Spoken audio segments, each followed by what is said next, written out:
What's up, everybody? Welcome to the weekend roundup. We're going to sort of jump all over the place today, try and cover everything that happened this weekend, starting in Madrid. Real Madrid 2, Atletico Madrid 1.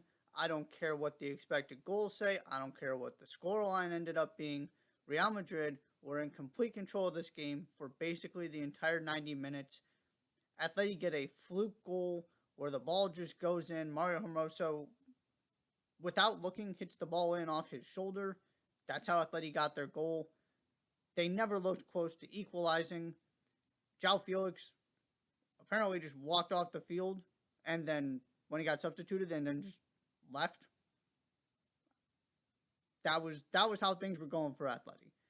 Meanwhile, Real Madrid get a brilliant first goal from Aurelien Tchouameni and Rodrigo combining. Fede Valverde adds the second. He's scoring every game since Karim Benzema got injured. It was just a comprehensive one goal win. And so here are Real Madrid, still undefeated, not only undefeated, but perfect across all competitions this season. And I was really curious how they were going to start this season. And I was really struggling to figure out where to put them in my top 25 in the preseason.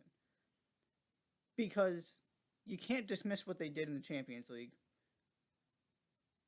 But that in and of itself, especially with how inconsistent they were at times, didn't justify, to me, an automatic number one preseason spot or even an automatic top three preseason spot.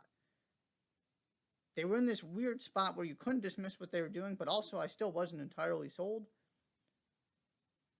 And the way things have gone so far this season, across Europe, there is just no disputing it.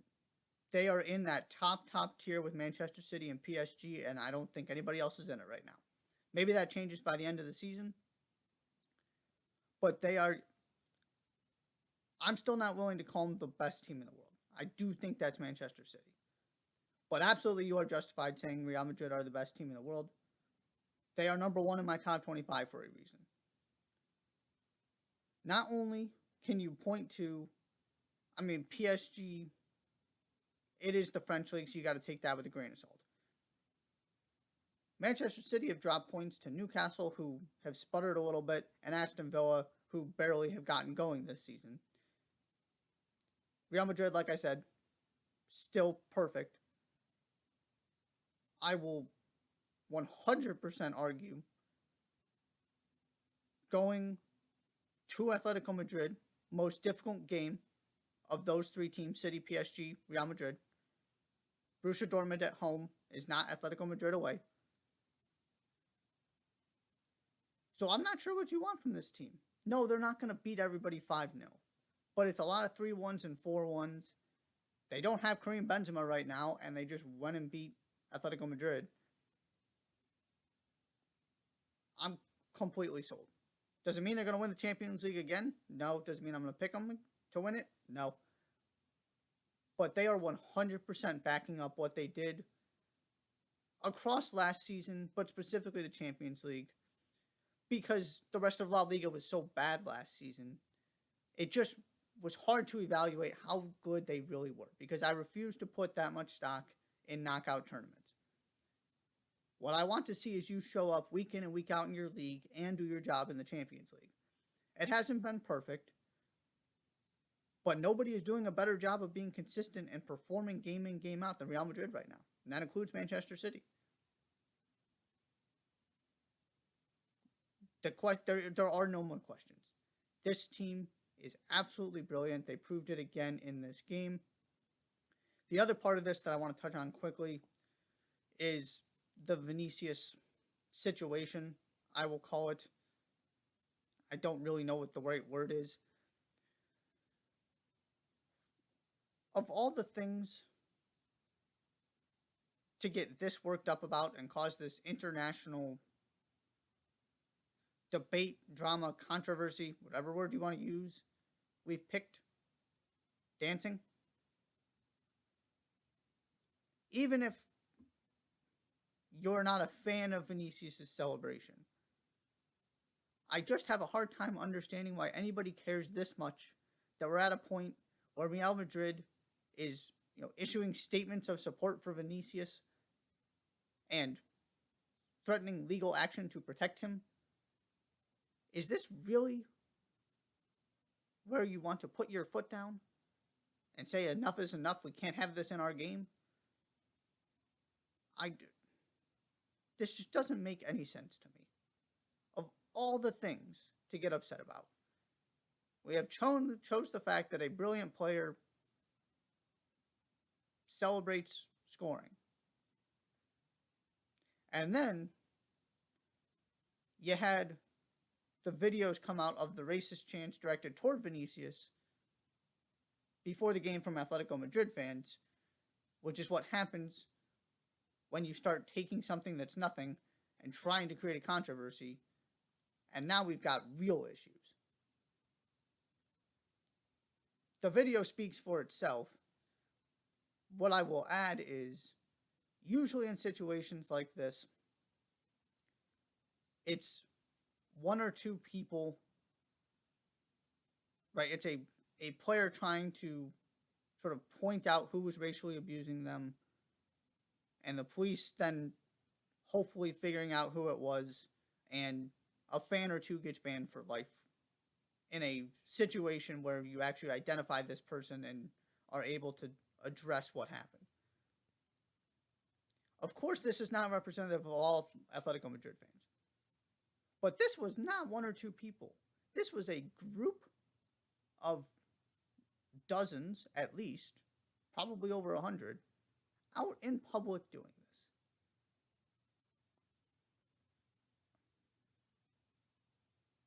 The fact that this whole thing has turned into this, where Vinicius is getting racial remarks chanted at him, is just pathetic. We have to do better. It's one of those where you're kind of at a loss for words as to why people think this is okay. And what the thought process is here. So, good for Vinicius. He was involved in the game. You keep being you, buddy. You're brilliant. We need to take a real good look at ourselves in the mirror as a soccer community and ask ourselves why things like this end up continually happening, no matter how many times organizations, teams, players, whoever come out and try and fight against this stuff.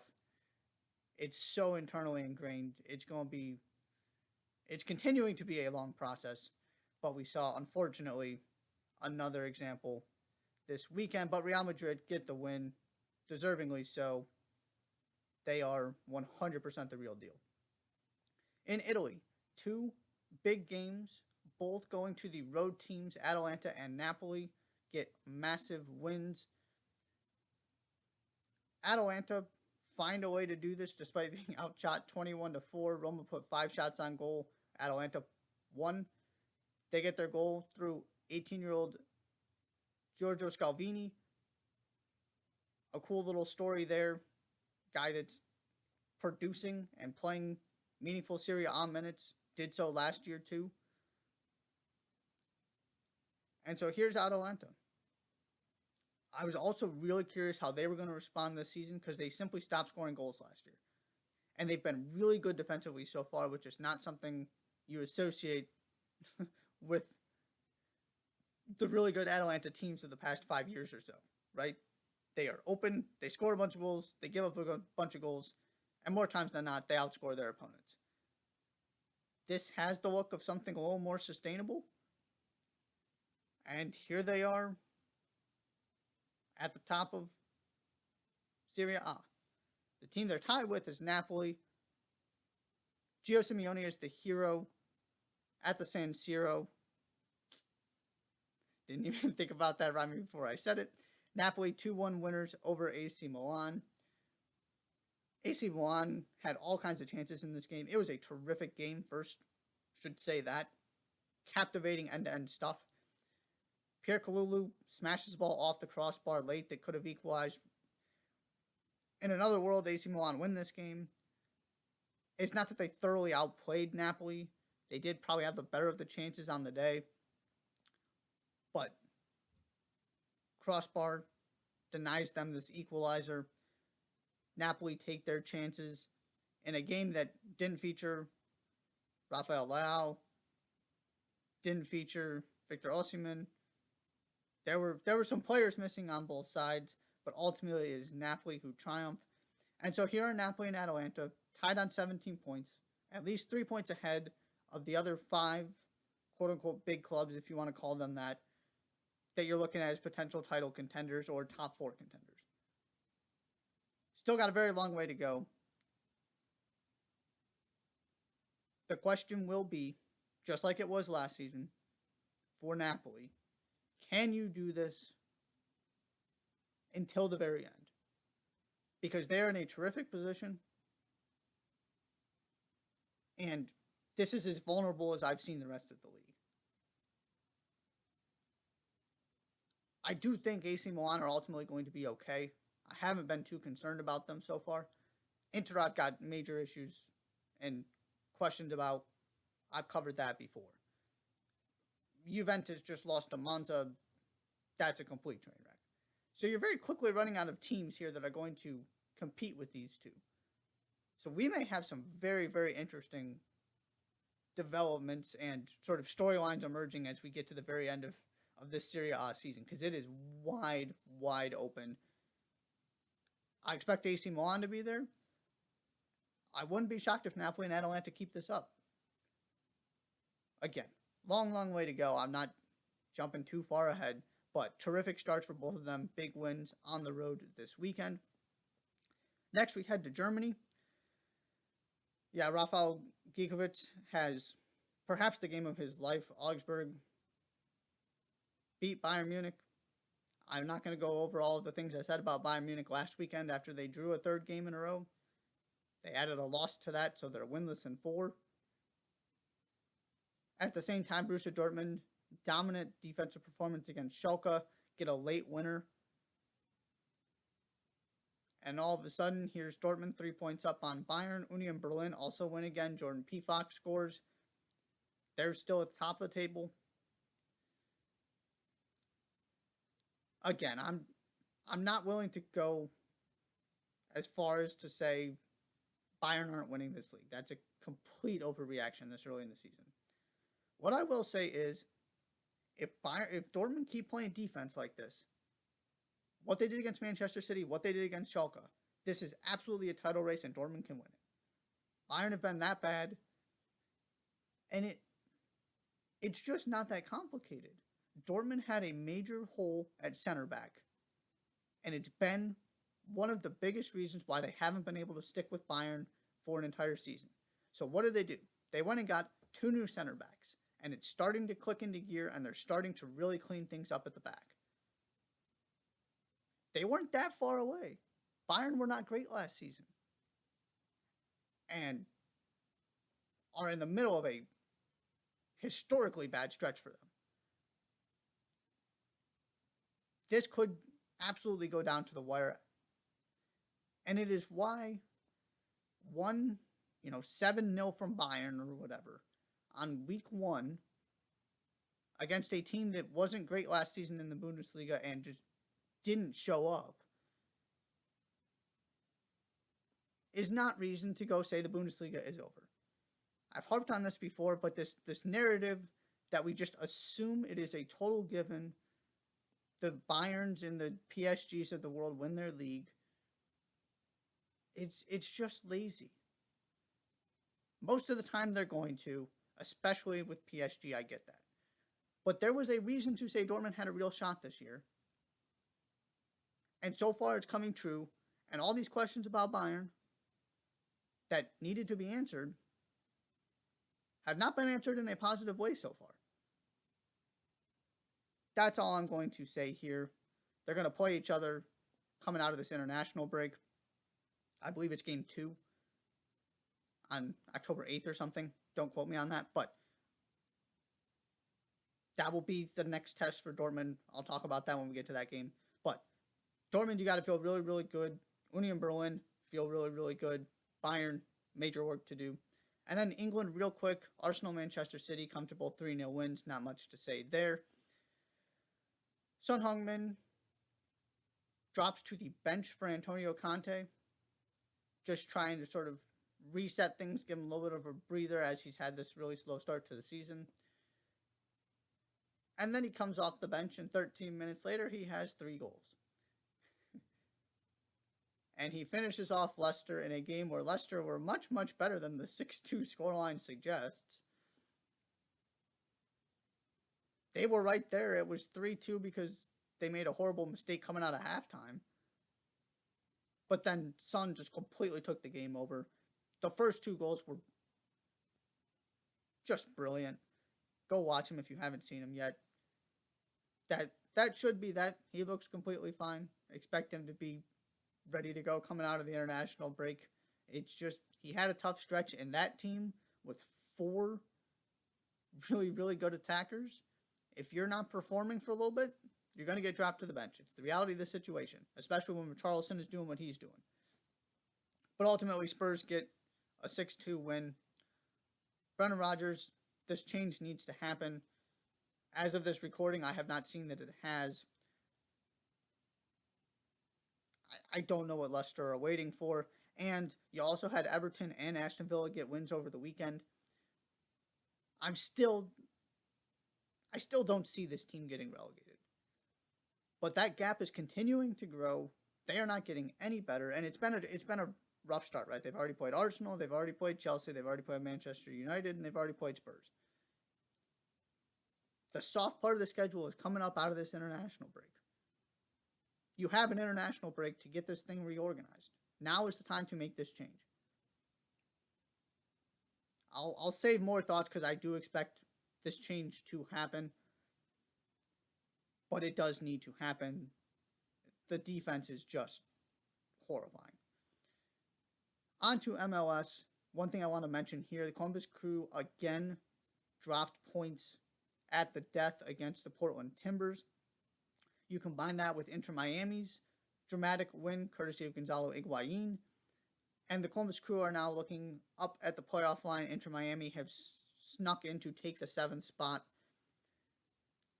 I talked to Jordan Angeli, the Crew's TV analyst, about these drop points. You can check out that interview on this YouTube page. I did not see it going this way. I really thought they were going to be clicking on all cylinders heading into the playoffs. Now they have work to do to make sure they get in. And you just never know what to expect with Inter Miami. It's back to...